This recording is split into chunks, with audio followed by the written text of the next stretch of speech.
Hello, this is the Provoked Prawn here with a detailed build guide on the HAVN BF 360 Flow variant. In this build I'm going to show you how to craft this case with an Air Tower CPU cooler, in this case a Thermalright Peerless Assassin, and to make use of those large front fans by combining them with the H18 180mm fans on top of the case as well. This combination should lead to some pretty good airflow with intake at the top as well as exhaust up there, as you can see with the direction of those fans, and a reasonably quiet case that's capable of cooling efficiently and still looks good as well. So stick with me as I go through all the different things that you need to know to craft in the case and make it look like this, including the setup of the power supply, the motherboard, the cooler, and more. Timestamps are down below so you can jump to relevant points in the video or skip things that you already know, but I'm going to show you the initial breakdown of the case first of all, because there's some things that are worth knowing about how this comes apart. The front panel just comes away really easily by just pulling it out. Now you don't need to do this for the build necessarily, but it's worth knowing because this does have a mesh dust filter on the back of it, and you will want to take that off occasionally to give it a clean to make sure the case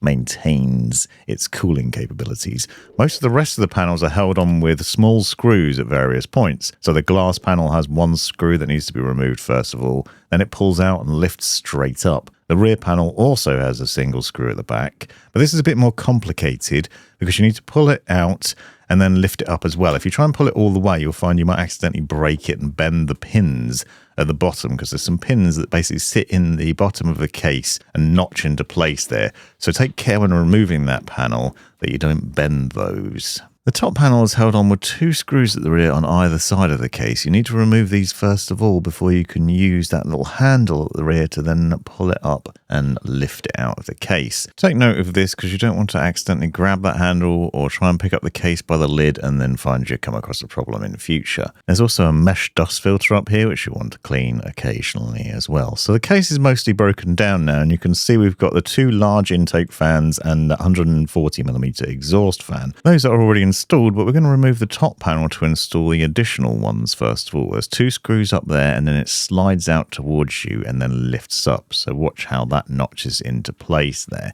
We can take that out, and it's handy to be able to remove that because you can also take that out later on, as I'll show you during the build, to give yourself more room. Now this can be used to mount 120, 140 or 180mm fans. I'm using the H18 180mm in this instance. So what we're going to do is to put these two fans onto the tray. Now in order to do this, first of all you need to remove the additional bracket that's on there. This is what you'd use for 120 or 140mm fans or for a radiator. So we're going to take that out by removing the three screws from it and then just slide it out of the way. Now, these fans are obviously an additional purchase, but the brand recommends using them with one fan facing one way and one facing the other way. So we're going to face the one on the right hand side upwards so that it pulls intake air from above the case, blows it straight down in. This can be combined with the two front fans, which are also intake, and then the one on the left hand side is set to exhaust, and that way you've got a combination of airflow into the build with some nice large fans that should be pretty quiet. So with that logic set up and those two fans chained together using the cables on them, you then screw them into the tray like so, using the 8 screws that come included with the kit of fans, so you can then secure that together. These two large fans come with a cable which connects to the other end of the connectors that we put on here, and they are PWM fans, so you can connect them to the motherboard, or we can make use of the PWM repeater in the case. So this is an extension cable that plugs in here, as you can see me doing, and then you need to run this cable to the back of the case. So think about how you've mounted the fans and how this cable is going to put in there. You can see me running it into the back of the case there, so it's not visible from the front. Then put the tray in, slide it towards the back, and then re-secure it by screwing it in with those two screws we took out earlier on, and then that's secured in place. It's worth noting that I'm also going to remove this again later to give me easier access to things too. So you might want to leave it off at this point, but I'll show you what I mean in a little while. So the cable from those fans can then be run through the channeling at the back here, so you can see we can run it through there to keep things a little tidy, and then plug it into the PWM repeater on the left hand side of the case. This will be used to send the fans signal to your motherboard, but also used to power all the fans in the case. The two front fans and that rear fan are already plugged into it. At this point, I'm going to show you how to install SSDs and hard disk drives if you want to do that. If you don't, you can use the timestamps to skip forward. But first of all, we need to remove that little tray for the SSDs. And then this rear tray behind that comes out by removing the screw here and then lifting the tray up and sliding it out of the notches that you can see there and taking that out. So you have a choice. Now with the accessories kit, you'll find a number of different things in here, and we're going to need some of those for the installation process. The good thing about the accessories bag is everything's labeled. So you can see a 3.5-inch hard drive screws and the motherboard screws come in one bag, and those are kept together neatly. We have additional cable clips, and I'll show you how to use those in a little while as well.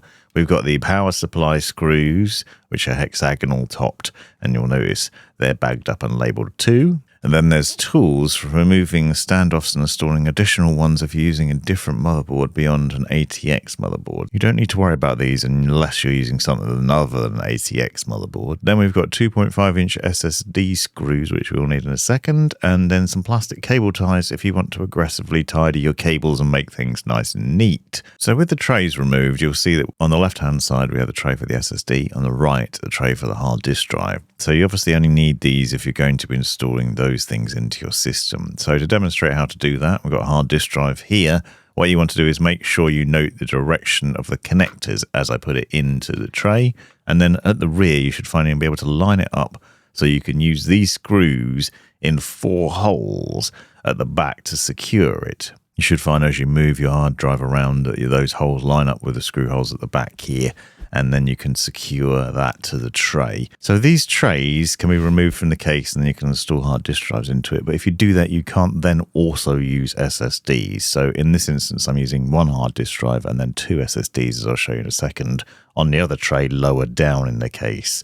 But you can see that's fully secured, and then to put it back into the case, you just have to line up the rubber bits at the back with the notches at the rear and then slot it into place. Take care when doing this that you don't accidentally remove the rubber washers from around the edges there, because that can be easily done if you're not careful and you force it in, and that's obviously the anti-vibration setup there.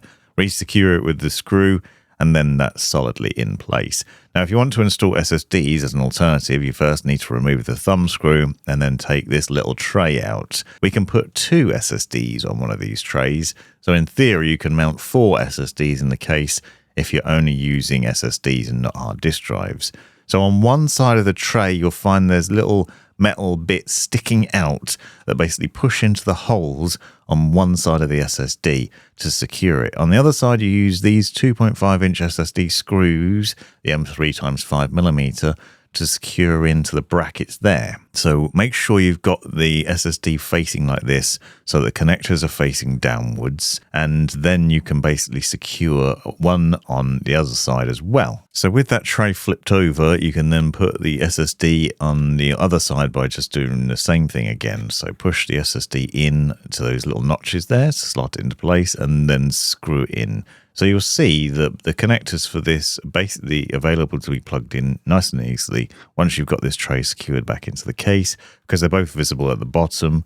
And this is an easy mounting process that you can repeat for 4 SSDs, assuming you're using both trays and no hard disk drives. You can then slot this back in and screw it back in with a thumb screw. Note that it has to go on top of the hard disk drive cage, which is why you can't have a hard disk drive there. So you'd slide that into place and then screw that in there and secure that. And we'll get to the wiring of this in a little while, but I wanted to show you how to secure these in now. Now for this build, I'm using the Corsair RM Shift 850X, and I'm going to show you the connections we're going to need as we go through. But if you already know the cables you need to plug in, you can plug them in at this point to make life easy and connect those up. I've got a separate in-depth wiring guide on this that I'll link to in the description, but I am going to show you the cables I'm going to use and where they'll connect up as we go through. So in order to secure the power supply to the case, we need these 4 hexagonal screws here. With the power supply, with any power supply, you want to mount it so it faces downwards, so the fan faces to the bottom of the case, and that's how it gets its cooling, because it will then pull air through that gap at the bottom where there's a dust tray down there too. You slide that into place and then secure it at the rear using those 4 screws. There are 4 holes around there that you'd use to put the hexagonal screws into, securing it at the back there and then sorting that out and setting it up. We can then make sure that the cables are nice and neat, making use of the various areas to tie these down. Starting with the two 8-pin CPU power connectors, we can run those on the right-hand side using the Velcro ties to hide these down in the channels, neaten them up and tidy those up. You'll find various points in the case where you can do this, and you can run the cables through these areas, and you should find that whatever power supply you're using, you can then tidy those cables up pretty easily with these deep channels. I'm doing this now so that they're out of the way and ready to plug into the motherboard when we get to it. The 24-pin power cable has the same logic but on the left-hand side, and you can see that we start running it through the channel down the bottom there to take away some of the excess and then go through the other ports on the left-hand side here. You'll see that there are markings on the back of the case through these channels to where the cables are recommended to run through, but I'm doing it like this with the 24-pin power cables on the left-hand side of that and then tying those down where possible. Next up is the SATA power cables, usually used for the hard disk drives and SSDs, but will also be used for the PWM repeaters I'll show you in a minute. So with your power supply, you should find that you'll get multiple of these. You can see I've got 3 here with the RM shift. And on one end of these, they plug into the power supply unit, and then you've got several connectors on them that will then connect up to your various different devices. So we can see that we can plug this into the SATA and PATA ports with the connector here, and then the other end will plug into the SSDs. You can see that this has an L-shaped connector on it, so you can only plug the cable in one way round, so watch out for that as you try and push it in. Don't try and force it because it won't connect up properly otherwise. And then we can obviously use that on multiple drives, as I'll show you in a second. Now, down the bottom of the case, you'll find in a bundle that there's a lot of different cables down here with front panel connectors and other things. I'll show you where those connect up later on once we get to the installation of the motherboard. But there's one important cable here, which is this SATA connector. We need to make sure that this is plugged in because it's for the PWM repeater for the fan power. So taking that SATA cable, connect this up so that you've at least got fan power for that repeater and that the fans will spin properly. With the other connectors, we can connect up the drive, so you can use those to plug in the SSDs down the bottom. And you can see this is pretty easy down there because there's a reasonable amount of space, and we can plug in the additional connectors here to make sure all the drives have the power that they need. So this works for the SSDs and the hard disk drives that we've installed, and you can connect up multiple devices relatively easily. It might be a little bit fiddly to make sure that the cable's stretched depending on the cable you're using, but with the RM shift I found I could plug in all of these things with one single connector nice and easily. Now I'm going to prep the motherboard, which is the Strix B850A gaming Wi-Fi, and what we're doing here is installing the CPU first of all. So installing the CPU is as simple as removing the latch by just lifting that lever and then inserting the CPU gently into the socket, lining up the notches on the CPU with the plastic parts on the socket, and then putting the lever back down and lifting the little plastic cover out of the way. Make sure that's well secured, but take care while doing it. Now, as mentioned, I'm using the Peerless Assassin from Thermalright for the cooling of the CPU in this build, so I want to show you how to set that up at this stage and talk about the process of installing it. It's worth doing this before you install the motherboard. It makes life a lot easier when going about the installation of the bracketing and securing it to the motherboard and then getting it into the case. So this cooler comes with 2 fans. We've got one 120mm fan and one 140mm fan. Those will clip to the cooler and then plug into the CPU fan socket on the motherboard, and I'll show you the wiring for those in a second. But this should provide pretty good cooling for your CPU, along with those large intake fans that we've got on the case. You can see all the things that come in the box, but some of them are obviously designed for Intel, and we're using an AM5 socket motherboard here, so you want to watch out for the little bag that says AM5 on it. We're going to need those parts from the top part of that bag, along with these AM4 brackets here, which are the same for AM5, so don't worry about that. I'll show you how to set those up in a second. In order to do that, first of all, though, we need to remove the standard pre-installed standoffs and bracketing above and below the CPU socket. So there are 4 screws to remove there, and then you want to take the plastic clips out. I'd recommend setting these aside, putting them in the motherboard box and keeping hold of them because you might want to replace them in future. But we need those out of the way so that we can then secure the bits that come with the Assassin. So in this little bag, you'll notice there's some pink little standoffs and some screws. First of all, you need to put those plastic standoffs over the ports that we've removed the original standoffs from, so we can set those down there. And then we're going to secure that and then put the bracket on top to secure those down as well. So in order to do that, first of all, we need to make sure we line those up properly. So with that AM4 bracket, basically you've got to put it so it has the curve facing the way I'm doing it.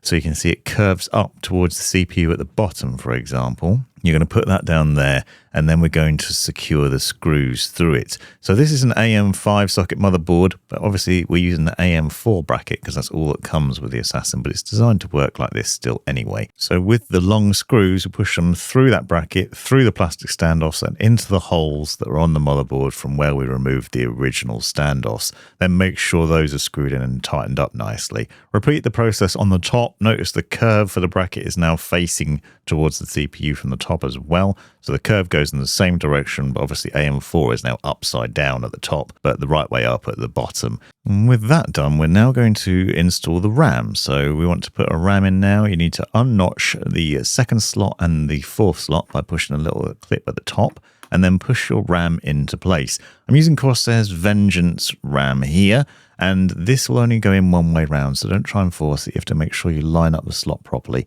and push it into place. Then we want to remove the heat shield for the NVMe SSD, which in this case just comes off with a little lever.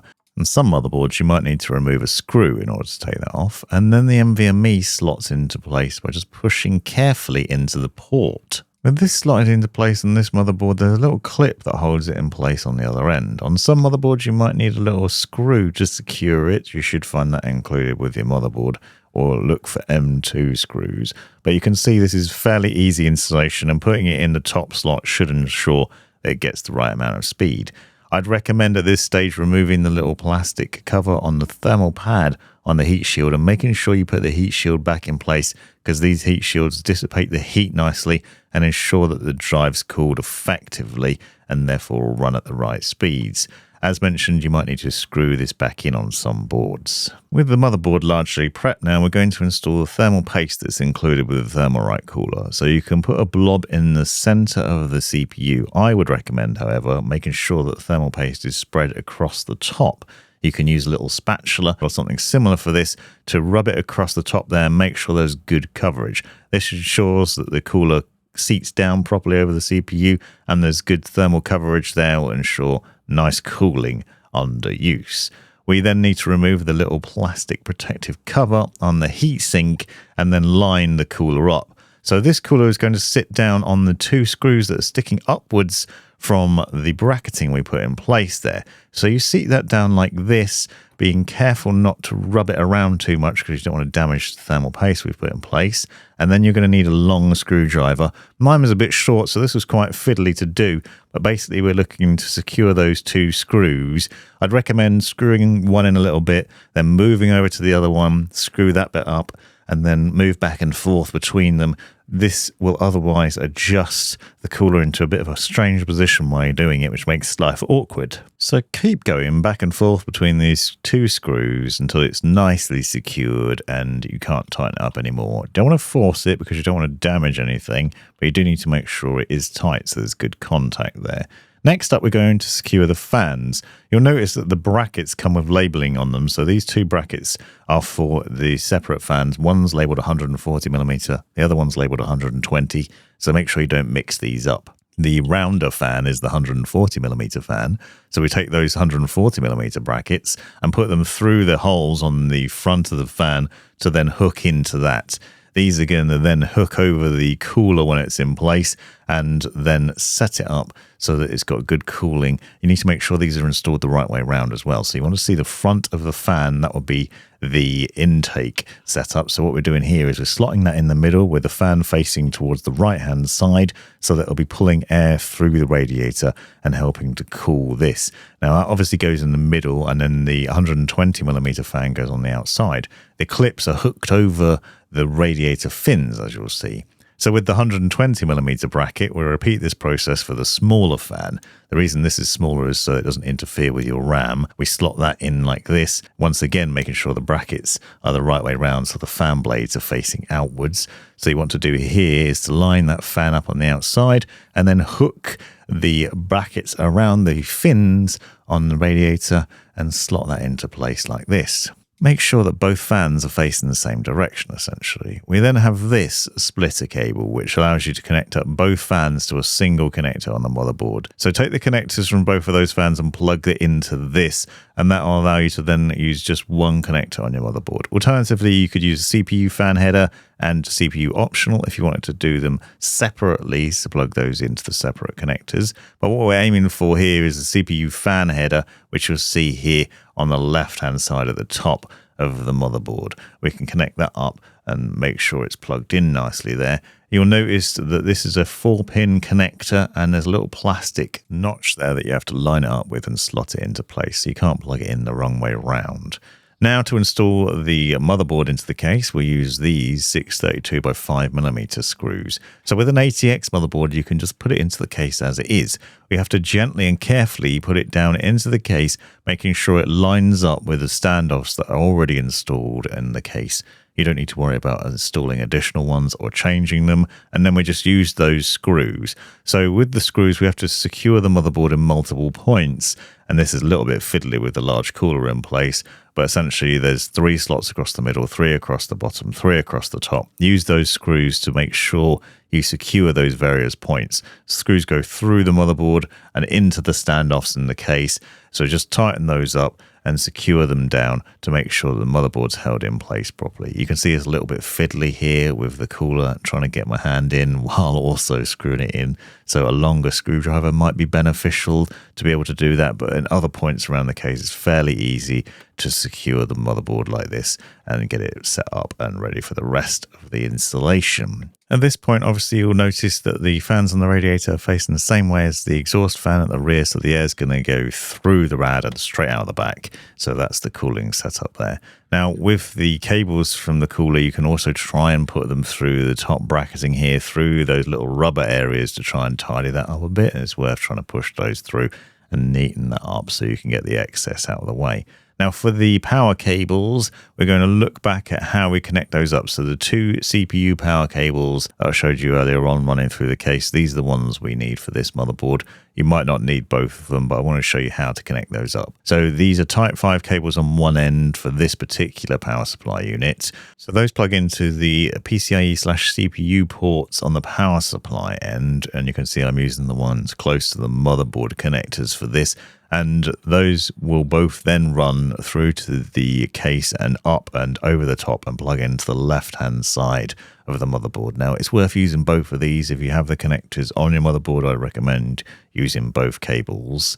But you can see they're marked CPU, and that's the end that plugs into the top left of the motherboard up here. I ran those through to the top of the case earlier on, as I showed you, and now we need to put them through the rubber areas at the top here so that we can then tidy those up and in a little while neaten things up. So the 2 connectors will push through at the top right here as seen from behind, which means that they'll come through in the top left. You don't want too much cable through here because obviously it will then be visible at the front. Now, I found at this stage that there wasn't much room to get my hand in here with the air tower set up to try and plug these cables in. This is why I mentioned leaving the top panel off perhaps, but what I've done is unscrewed it again and then taken it out. So you can remove this. Obviously, we have to take care not to pull on it too much because you don't want to remove the cable for the fans that I've already connected up. But just leaving it on the desk like that meant that I could then access these 2 power cables and plug those in. So these power cables will only plug in one way round. So if you see this outside the case, it looks like this. You'll see there are notches on the motherboard ports where the power cables will hook onto. You'll hear them click into place, and you should find that you can just slot both those power cables in, connect those up, and then try and tidy things up a little bit. So I've got a bit of excess cable here that I've pushed through to the rear, then use those plastic clips, slide those across to sort of pinch the cables and hold onto them neatly. There are additional cable clips included in the accessories box that you can use on these ports. So on the additional port, for example, I put it in there. Now, it's a little bit fiddly to do. In fact, I found this very fiddly, but you can basically put those in and then you can use them to tidy up other cables. So I want to use those, for example, to neaten up the CPU fan connector cables that you see here. Now, one thing you will notice is this rubber area has come a little bit loose. At the back, I found that if you just pull it up over the metal hooks on there, you can straighten up those rubber things to make sure they're nice and neat, and that's possible on all the different ports. With those connectors in place, I can then put the bracket back into place and then screw it back in there as well, because that then is the top of the motherboard connectors sorted out. Now the 24-pin power connector, this will run through on the left-hand side as seen here and appear on the right-hand side.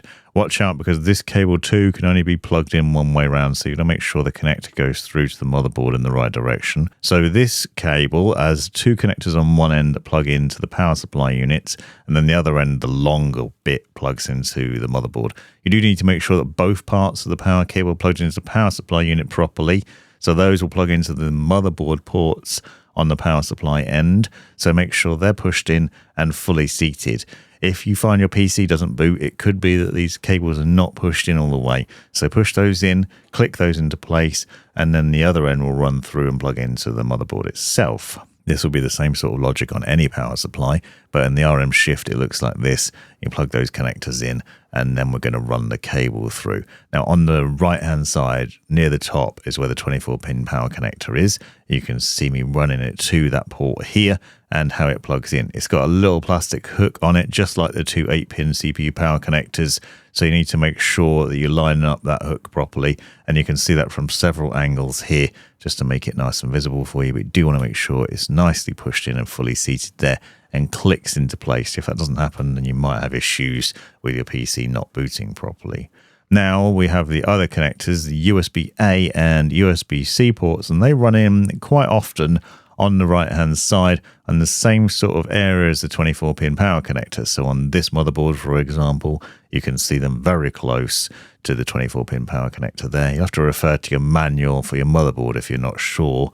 But these are easy to plug in because they'll only plug in one way, both of them, and you should find the USB-C one that I'm doing here clicks as you put it into place, and the USB-A one has a little plastic notch on one side, so it will only push into that port in one direction. So you can see how that looks here, and again we've got to try and tidy those cables up because you can see we've got a bit of a mess where the rubber areas are being interfered with how the cables run through, which is why you can put those additional plastic clips into the port and then use those to tidy things up a little bit. But just working out the length of the cable and how much tension has been put on it can make a difference. With that done, we're going to deal with the front panel connectors, HD audio, front panel, and also the chassis fan power from the PWM repeater. You'll find these things on the bottom of the motherboard. Front panel connection is in the bottom right hand side. You'll see it's marked F panel here. This is the power button and other things for the case. You'll also find the chassis fan header or system fan header, probably in the middle. We want that for the fan power. And then F audio or HD audio on the far left hand side, which you can see looks like this. You'll notice for the front panel connector and HD audio, there's pins missing, which makes the connections pretty straightforward. With the HD audio, we run that over to the right hand side at the back of the case. Front panel goes over to the left hand side, and then the chassis fan connection from the PWM repeater goes in somewhere in the middle. Running these through to the front, we can then plug them into the motherboard. I want to show you outside the case so you can see clearly how to do this, where the front panel connector plugs in on the right hand side to the F panel port. And watch out for the way the pins are laid out, because you can only push this into the socket in one way, so you don't force it in there. For a close-up view of that outside the case, you can see what it looks like here, and you'll notice the missing pin and how it plugs in there. So you just need to push that into place like that. Then the HD audio is the same sort of logic. It plugs in on the left-hand side. This is for the 3.5mm jack on the case. So if you want to use headphones, plug them into there. You need to make sure this is plugged in as well. And you can see the notch that in using this connector and plugging it into the F audio or HD audio, which is usually bottom left-hand side of the motherboard. And you can see what that looks like here outside the build as well. Obviously a bit more fiddly to do inside the case. Now with the chassis fan power or system fan power connector, you'll see it's a 4-pin connector, and that plugs in like this with a little plastic notch sort of going in between the middle of the connector. So that plugs in there, and that will allow you to control the fan speed and for your BIOS to be able to see the PWM repeater in the system. So that's those 3 important connections that we'd plug in there. Then the SATA data cables for your hard disk drives and SSDs. You should have found these supplied with your motherboard.